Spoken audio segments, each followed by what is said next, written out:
오늘은 모세와 바로가 대결하는 제6라운드의 결전을 통해서 하나님께서 우리에게 주시는 메시지를 함께 나누려고 합니다. 여러분, 모세와 바로의 대결은 항상 하나님의 말씀이 바로에게 선포됨으로부터 시작이 됩니다. 아주 중요합니다. 하나님은 모세를 바로에게 다시 보내십니다. 그리고 모세로 하여금 바로에게 하나님의 말씀을 선포하게 하십니다. 바로에게 선포된 하나님의 말씀은 두 가지입니다. 첫째는 이스라엘 백성들을 애굽에서 내보내라 하시는 말씀입니다. 본문 20절 말씀을 보면 여호와께서 모세에게 이르시되 아침에 일찍 일어나 바로 앞에 서라. 그가 물 있는 곳으로 나오리니 그에게 이르기를 여호와께서 이와 같이 말씀하시기를 내 백성을 보내라. 내 백성을 보내라. 그러면 그들이 나를 섬기는 것입니다. 그리고 두 번째는 바로가 하나님의 말씀을 거역했을 때 주어지는 하나님의 징계에 대한 선포입니다. 그 징계가 뭐냐면 파리의 재앙입니다. 본문 21절 말씀을 보면 네가 만일 내 백성을 보내지 아니하면 내가 너와 네 신하와 네 백성과 네 집들의 파리떼를 보내리니 애굽 사람의 집집에 파리떼가 가득할 것이며 그들이 사는 땅에도 그리하리라. 여러분, 우리는 지금까지 5번에 걸쳐서 모세와 바로가 대결하는 장면을 우리가 말씀을 통해서 보았습니다. 그런데 이 모든 대결들의 한결같은 특징이 뭐냐면 하나님의 말씀이 바로에게 선포됨으로부터 모세와 바로의 싸움이 시작되고 있다고 하는 사실입니다. 하나님은 모세와 아론을 바로에게 보내서 하나님의 말씀을 선포하게 하십니다. 바로에게 선포된 하나님의 말씀이 뭐냐? 늘 두 가지였습니다. 첫째는 이스라엘 백성들을 애굽에서 내보내라고 하는 선포입니다. 그리고 둘째는 바로가 하나님의 말씀을 거역하고 이스라엘 백성들을 붙잡아 둘 때 임하게 될 하나님의 심판과 그리고 하나님의 징계에 대한 말씀의 선포입니다. 그런데 여러분, 이런 특징과 이런 패턴은요, 모세와 바로의 대결이 끝나는 제12라운드까지 계속 이 패턴이 이어지고 계속 이런 특징으로 갑니다. 하나님은 모세를 통해서 바로에게 하나님의 말씀을 선포하십니다. 선포되는 하나님의 말씀이 뭐냐면 내 백성 이스라엘을 애굽에서 내보내라 하시는 말씀입니다. 그리고 하나님은 선포된 하나님의 말씀에 대한 바로의 반응의 여부에 따라서 징계와 심판의 말씀을 바로에게 선포하시는 것입니다. 무슨 말이냐? 하나님의 말씀이 하나님의 모든 역사의 시작이요, 또 하나님의 말씀이 하나님의 모든 역사의 마무리가 그 말입니다. 여러분, 하나님의 구원과 하나님의 심판은요, 선포된 하나님의 말씀으로부터 구원이 시작되고 그리고 심판도 시작이 됩니다. 하나님의 구원의 마무리, 하나님의 심판의 마무리도 역시 마찬가지입니다. 하나님은요, 구원의 마무리도 오직 선포된 하나님의 말씀대로 구원의 마무리를 해주시고, 그리고 심판에 대한 모든 마무리도 선포된 하나님의 말씀대로 심판을 마무리하십니다. 선포된 하나님의 말씀이 있기 때문에 하나님은 선포된 말씀대로 구원을 시작하시고 그리고 심판을 시작하십니다. 선포된 하나님의 말씀이 있기 때문에 하나님은 선포된 그 말씀대로 구원을 마무리 짓고 그리고 심판을 마무리 짓는 것입니다. 하나님께서 인생들에게 내리는 축복과 징계도 마찬가지입니다. 여러분, 하나님께서요, 인생에게 주시는 축복의 시작도 오직 선포된 하나님의 말씀으로부터 축복이 시작이 되고 오직 선포된 하나님의 말씀대로 축복의 결과가 나타납니다. 축복의 반대가 성경은 저주로 되어 있지만 저는 저주라는 말을 강단에서 되들기면 잘 사용하지 않으려고 합니다. 그래서 징계라는 말로 대체해서 사용해 보려고 합니다. 여러분, 하나님의 징계도 마찬가지예요. 오직 선포된 하나님의 말씀으로부터 징계가 시작이 되고 징계의 마무리도 역시 선포된 하나님의 말씀대로 모든 징계의 마무리가 됩니다. 하나님은요, 선포된 하나님의 말씀이 없이는 어느 누구도 구원하시지 않습니다. 하나님은 선포된 하나님의 말씀이 없이는 어느 누구도 심판하지 않습니다.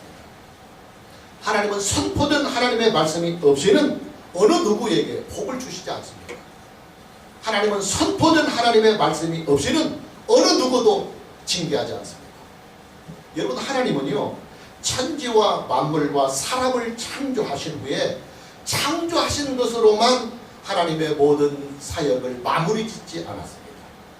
하나님은 창조하신 그 모든 피조물들의 세계에 하나님의 말씀을 선포해 주셨습니다. 그 말씀이 뭐냐면 생육하고 번성하여 땅에 충만하라. 할렐루야. 생육하고 번성하여 땅에 충만하라고 하는 하나님의 이 말씀을 모든 피조물들에게 선포해 주셨습니다. 여러분, 하나님께서 창조하신 모든 피조물의 세계는요, 생육하고 번성하여 땅에 충만하라고 하는 하나님의 선포된 말씀이 있기 때문에 이 땅에서 생명이 유지되고, 그리고 생명이 번성하고 그 생명이 복을 누리는 것입니다. 여러분, 자연의 세계를 한번 보십시오. 겨울 동안 잎사귀 하나 없이 앙상하게 메말라 있던 나무들이요, 봄이 되면 어김없이 새싹이 돋아납니다. 그리고 여름이 되면 무성해집니다. 겨울날에 풀 한 폭이 없던 땅들도요, 봄이 되면 새싹들이 올라옵니다. 그리고 여름이 되면 무성해집니다. 자연의 생명력입니다. 그런데 여러분, 이런 자연의 생명력이 무엇을 근거로 해서 시작이 됐느냐? 이게 선포된 하나님의 말씀이 있기 때문에 이런 모든 자연의 생명력이 존재하는 것입니다.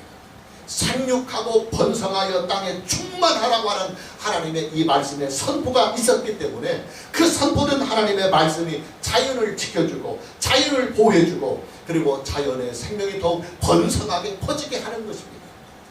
사람도 마찬가지예요. 하나님은 사람을 창조하신 후에 사람에게 하나님의 말씀을 선포해 주셨습니다. 생육하고 번성하여 땅에 충만하라. 그리고 한 가지 더, 땅을 정복하라. 여러분, 사람이 누리는 생명의 축복도요, 생육하고 번성하여 땅에 충만하라고 하시는 하나님의 이 말씀이 있기 때문에, 이 말씀이 선포되었기 때문에 이 말씀이 사람의 생명을 붙들고 사람의 인생을 붙들고 나가는 것입니다. 하나님께서는 예수 그리스도를 통해서 우리에게 하나님의 구원의 말씀도 선포해 주셨습니다. 우리가 참고구절로 요한복음 3장 16절 다 아는 말씀입니다. 하나님이 세상을 이처럼 사랑하사 독생자를 주셨으니 이는 그를 믿는 자마다 멸망하지 않고 영생을 얻게 하려 하심이니라.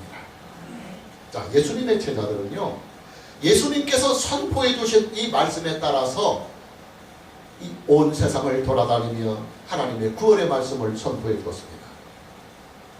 그들이 선포하는 메시지의 핵심이 뭐냐면 주 예수를 믿으라, 예수 그리스도를 믿으라, 그리하면 너와 내 집이 구원을 받으리라고 하는 이 메시지였습니다. 여러분, 저와 여러분의 구원은요, 오직 선포된 하나님의 말씀으로부터 구원이 시작이 됩니다. 그리고 저와 여러분의 모든 구원의 마무리도 선포된 하나님의 말씀대로 구원이 마무리 짓는 것입니다. 저와 여러분이 선포된 하나님의 말씀대로 예수 그리스도를 구주와 주님으로 믿으면 선포된 하나님의 말씀대로 저와 여러분은 구원을 받습니다. 선포된 하나님의 말씀대로 예수 그리스도를 믿으면 저와 여러분은 심판의 대상이 아니라 구원의 대상이 됩니다.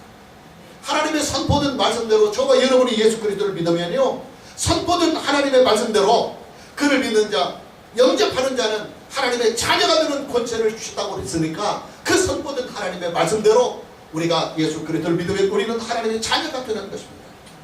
선포된 하나님의 말씀대로 우리가 예수 그리스도를 믿으면 예수께서 재림하시는 날 저와 여러분의 몸은 영생의 몸으로 다시 살아납니다. 선포된 하나님의 말씀대로 저와 여러분들이 예수 그리스도를 믿으면 우리는 부활의 그 몸으로 천국에 들어가서 하나님의 나라에서 영원히 살게 되는 것입니다.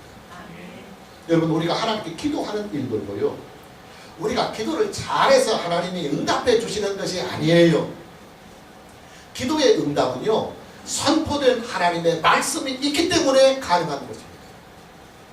우리로 하여금 기도하라고 선포해 주신 하나님의 말씀, 또 기도하는 자에게 하나님께서 응답해 주시겠다고 하는 하나님의 선포된 말씀이 있기 때문에 우리가 기도할 수 있는 것이고, 우리가 기도할 때 하나님께서 우리의 기도에 응답해 주시는 것입니다. 예수님은 우리에게 이렇게 하나님의 말씀에 대하여 선포해 주셨습니다. 참고 구절로 요한복음 16장 24절 말씀을 보면 지금까지는 너희가 내 이름으로 아무것도 구하지 아니하였으나 이제부터는 구하라는 거예요. 그리하면 받으리니 너의 기쁨이 충만하리라. 여러분, 우리의 기도는요, 예수님께서 선포해 주신 이 말씀이 있기 때문에 예수 그리스도의 이름으로 기도할 수가 있는 것이고, 예수 그리스도의 이름으로 기도해서 하나님의 응답을 누리게 되는 것입니다. 우리가 뭐 40일 금식 기도를 해서 응답이 오는 게 아니에요. 우리가 막 첫날을 작정 기도해가지고 막 정성으로 기도했기 때문에 응답이 오는 게 아니에요. 우리가 아무리 몸을 빻아서 하나님께 드리고 첫날이 아니라 이튿날 만날을 40일 금식 아니라 400일 금식을 해서 하나님께 기도한다 할지라도 우리로 하여금 기도하라고 하시는 하나님의 말씀에 선포가 없고, 우리의 기도에 대하여 하나님께서 응답해 주시겠다고 하는 선포된 하나님의 말씀이 없는 기도는 꽝이에요. 여러분, 우리는요, 하나님의 선포된 말씀이 없으면 기도 자체를 할 수가 없어요. 하나님의 선포된 말씀이 없으면 예배하는 일도 이 자체를 가질 수가 없어요. 하나님의 선포된 말씀이 없으면 어느 누구도 아무리 정성을 쏟고 힘을 들여서 기도한다 할지라도 그 기도 꽝입니다. 그리고 사람들이 아무리 많이 모여서 정성껏 예배를 드린다 할지라도 우리로 하여금 예배자로 세우시고 예배를 받으시는 하나님의 선포된 말씀이 없다고 한다면 예배는 꽝이에요. 여러분, 우리가 하나님께 예배를 드리는 이 일은요, 선포된 하나님의 말씀이 있기 때문에 가능한 일입니다. 다시 잠언 5절로 요한복음 4장 24절 말씀을 봅니다. 하나님은 영이시니 예배하는 자가 영과 진리로 예배할지니라. 할렐루야. 여러분, 교회들이요, 하나님께 예배를 드릴 때 강단에 막 십자가를 걸어놓고 예배드리고, 추수감사절기에 막 강단에 막 곡식들, 과일들 막 수북거리 쌓여놓고 예배드리고, 막 강단을 막 화려한 꽃꽂이로 막 장식하고, 또 강단에 무슨 뭐 촛불을 켜놓고 뭐 이상한 막 그냥 모형들을 이렇게 갖다 놓고 예배 드려서 안 됩니다. 이것은 개혁교회의 예배가 아닙니다. 여러분, 우리의 예배는요, 오직 선포된 하나님의 말씀대로 영으로 예배하고 진리로 예배해야 합니다. 왜 그래야 하느냐면 하나님은 영으로만 존재하시기 때문에 그런 거예요. 하나님은 영이시니까 너희들도 그 영이신 하나님을 예배할 때는 영으로 예배하고 진리로 예배해야 된다. 이것이 성경이에요. 선포된 하나님의 말씀이에요. 이것도 직접 예수님께서 말씀해 주신 거예요. 하나님은 영이시기 때문에 예배하는 자도 마땅히 영으로 예배하고 진리로 예배해야 하는 것입니다. 여러분, 우리의 예배는요, 영으로 드려야 합니다. 그리고 진리로 드려야 합니다. 우리의 예배는요, 오직 성경 하나 달랑 가지고, 오직 성경 하나 달랑 가지고 우리 주 예수 그리스도를 믿는 그 믿음 안에서 성령을 의지해서 성령의 교통하심을 따라 하나님께 예배를 드리는 거예요. 할렐루야. 다른 작다한 것들이 예배에 섞여지면 자칫 우상에 빠질 수 있고 예배가 엉뚱하게 흘러갈 수 있습니다. 여러분, 예배는요, 교회당의 분위기, 예배 드리는 그 예배 공동체의 분위기로 드려지는 것이 아니에요. 한국교회는 그 예배 분위기를 참 많이 가져요. 그래서 성가대가 예배의 분위기를 만들려고 하고, 교회당의 화려함이나 교회당의 웅장함으로 예배의 분위기를 만들려고 하고, 값비싼 오르간 연주를 통해서 예배의 분위기를 만들어 나가려고 합니다. 여러분, 기독교 예배는요, 분위기로 드리는 것이 아닙니다. 오직 영과 진리로만 드려지는 것이 기독교 예배입니다. 사람들이 이것을 모르니까 자꾸만 교회당을 꾸미고, 그리고 자꾸만 어떤 상징적인 그림이나 상징적인 조각이나 상징적인 형상으로 분위기를 자꾸 만들어 가려고 하는 거예요. 여러분, 천주교가 1200년 동안 그렇게 예배 분위기를 만들어 가다가 몰랐겠습니다.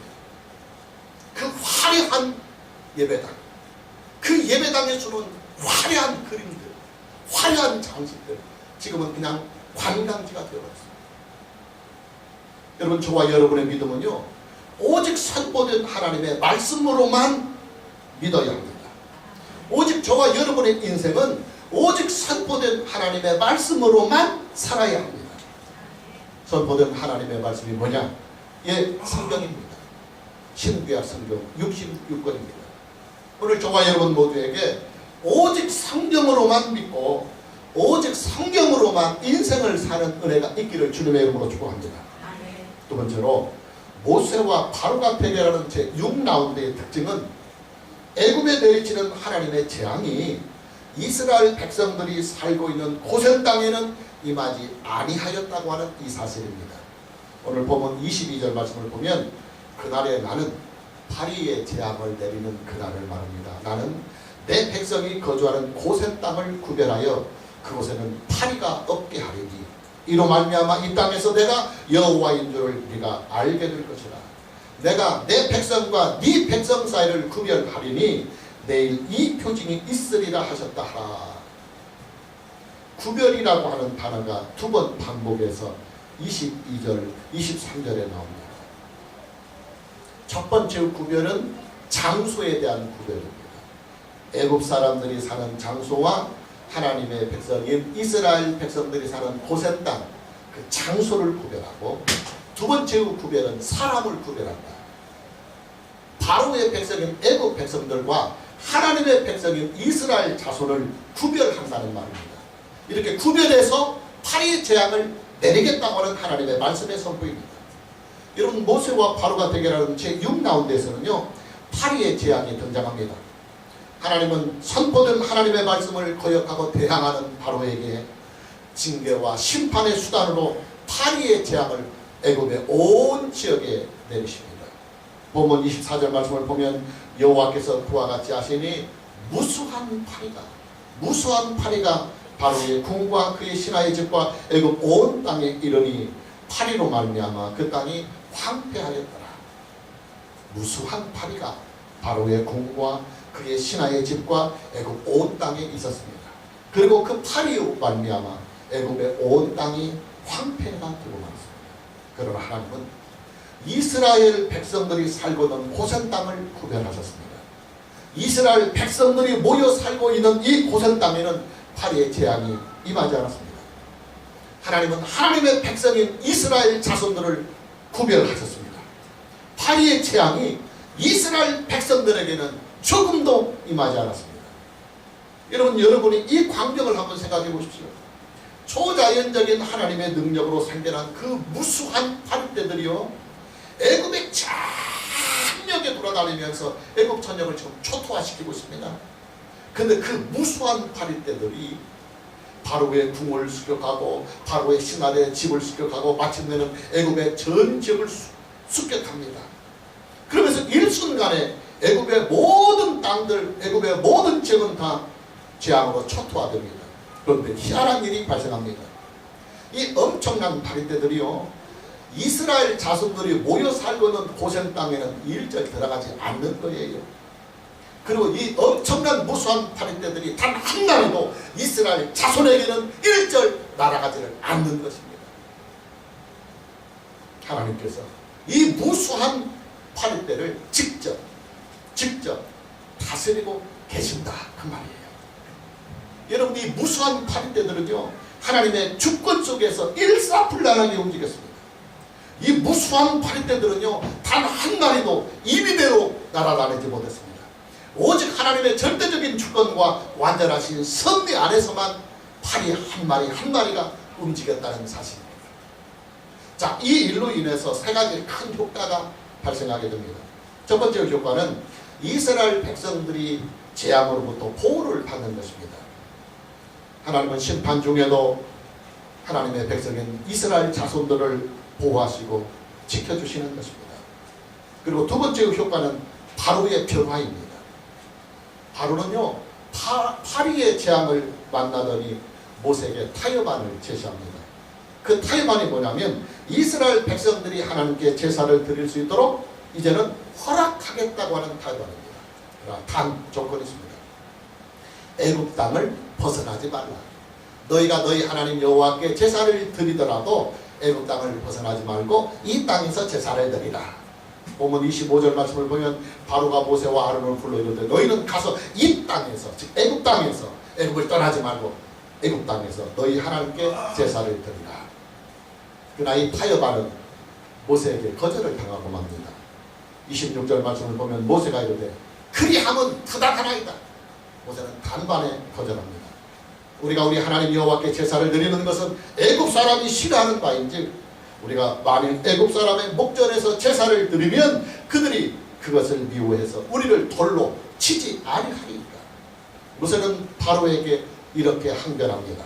만일 이스라엘 백성들이 애굽에서 우리 하나님 여호와께 제사를 드린다고 한다면 애굽 사람들이 자기들이 믿는 신을 모욕했다고 하면서 우리를 싫어할 것이다. 그리고 흥분한 애굽 사람들이 하나님께 제사를 드리는 우리를 향하여 돌로 쳐 죽이려 할 것이다. 모세는 바로에게 요구를 합니다. 모세의 요구사항이 27절에 기록되고 있습니다. 우리가 사흘길째 광야로 들어가서 우리 하나님 여호와께 제사를 드리되 우리에게 명령하시는 대로 하여 하나이다. 모세의 요구는 이렇습니다. 이스라엘 백성들이 애굽을 떠나 사흘길째 광야 되는 곳에 들어가서 하나님께 제사를 드리도록 허락해 달라는 말입니다. 모세의 요구는 단호했습니다. 반드시 애굽 땅을 떠나야 한다. 그리고 혹이라도 애굽의 군대들이 추격할 수도 있기 때문에 3일 정도의 거리를 충분히 두고, 그래서 만일 애굽의 군대가 추격을 한다 할지라도 3일 안에 충분히 대비할 수 있는 그런 정도의 거리를 두고 광야에 나가서 하나님께 제사를 드리겠노라고 지금 요구하고 있는 것입니다. 그러자 바로는 다시 수정된 타협안을 들고 나옵니다. 본문 28절 말씀을 보면 바로가 이르되 내가 너희를 보내리니 너희가 너희의 하나님 여호와께 광야에서 제사를 드릴 것이나 너무 멀리 가지는 말라. 그래야 빨리 쫓아가서 다시 데리고 올 수 있습니다. 그런즉 너희는 나를 위하여 기도하라. 자, 바로의 수정된 타협안은 크게 두 가지입니다. 광야에 가서 제사를 드려라. 그러나 너무 멀리 가지는 마라. 3일까지 가지 말고 그냥 한 몇 시간이면 쫓아갈 수 있는 가까운 거리에 가서 제사를 드리라는 것입니다. 그리고 두 번째는 이제는 너희 조건 들어줬으니까 파리의 재앙이 떠나가도록 하나님께 기도해 달라고 하는 제안이었습니다.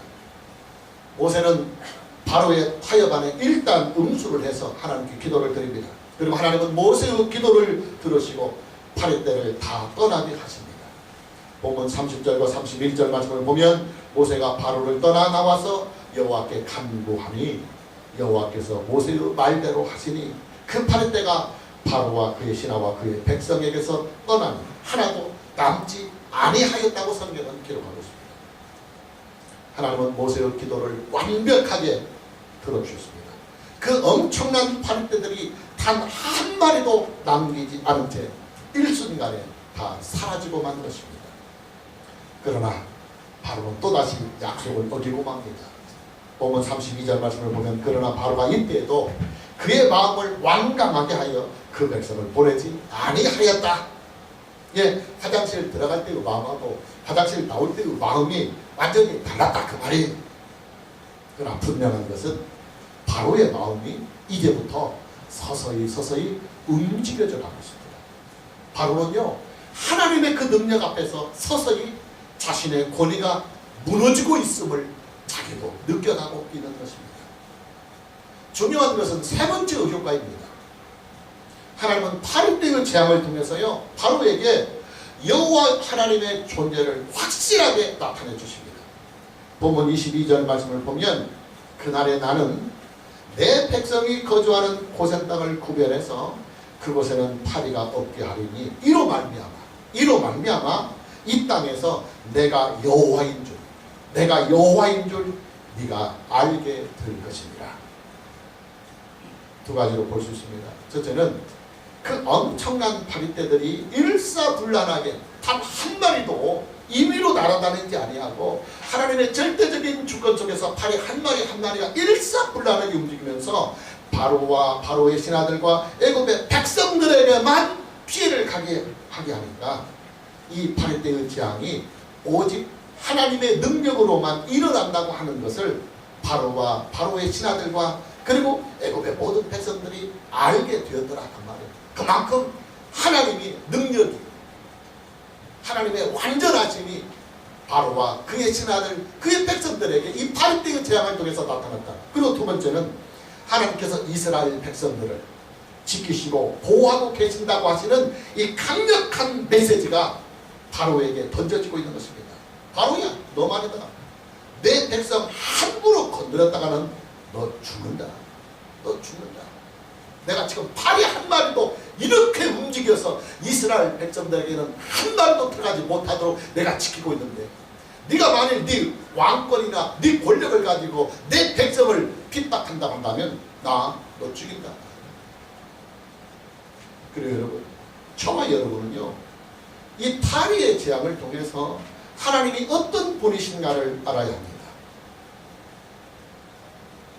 이 사건의 초점이, 이 사건의 포인트가 거기에 맞춰져 있습니다.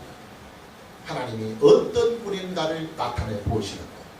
여러분, 하나님은요 천지와 모든 만물의 세계를 다스리시는 분이십니다.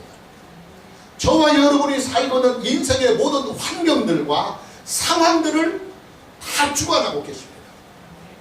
그러기에 중요한 말 합니다. 그러기에 여러분이 하나님을 믿고 하나님을 의지하며 살아간다고 한다면 여러분이 살아가는 모든 행복의 조건들, 그 다음에 삶의 모든 축복의 그 조건들이 여러분의 상황 속에서 만들어지고 환경 속에서 만들어지는 거잖아요.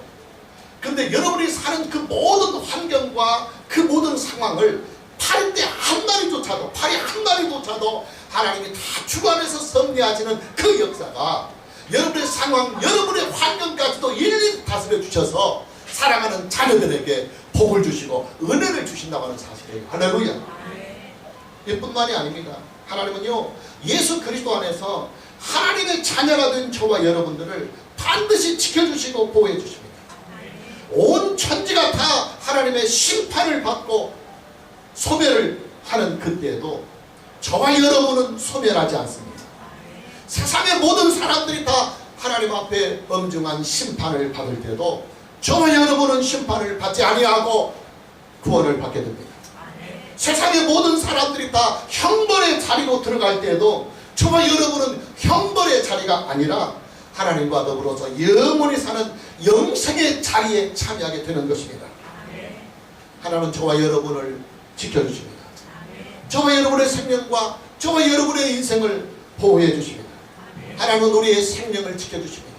하나님은 우리의 인생을 지켜주십니다. 하나님은 우리의 행복과 우리의 평안도 지켜주십니다. 하나님은 우리의 구원도 지켜주십니다. 심지어 하나님은 저와 여러분의 믿음조차도, 이 믿음조차도 성령으로 붙들어서 견인까지 해가시면서 저와 여러분의 믿음까지도 지켜주십니다. 할렐루야. 오늘 저와 여러분 모두에게 하나님을 믿고 의지하며 살아가는 이 인생이 얼마나 놀라운 은혜인가를 다시 한번 알고 여러분의 마음속에 남은 인생 예수 그리스도 안에서 더욱더 하나님을 잘 믿겠다고 하는 결심과 이 결심이 남은 인생에 이어지는 은혜가 있기를 주님의 이름으로 축복합니다. 자, 마무리합니다. 여러분, 성경에 나오는 모든 사건들은요 초점이 있어요. 그것을 기록한 목적이 있어요. 그 초점이 뭐냐면 하나님을 나타내 주신 것입니다. 하나님이 어떤 분이신가를 나타내 주신 것입니다. 애굽에 내린 10가지의 재앙, 그리고 모세와 바로가 대결하는 제12라운드의 모든 여정에서 하나님이 우리에게 주시고자 하는 것은 뭐냐면 하나님이 어떤 분이신가를 우리에게 알게 하여서 그 성경을 통하여 하나님을 바르게 믿도록 해주시는 것입니다.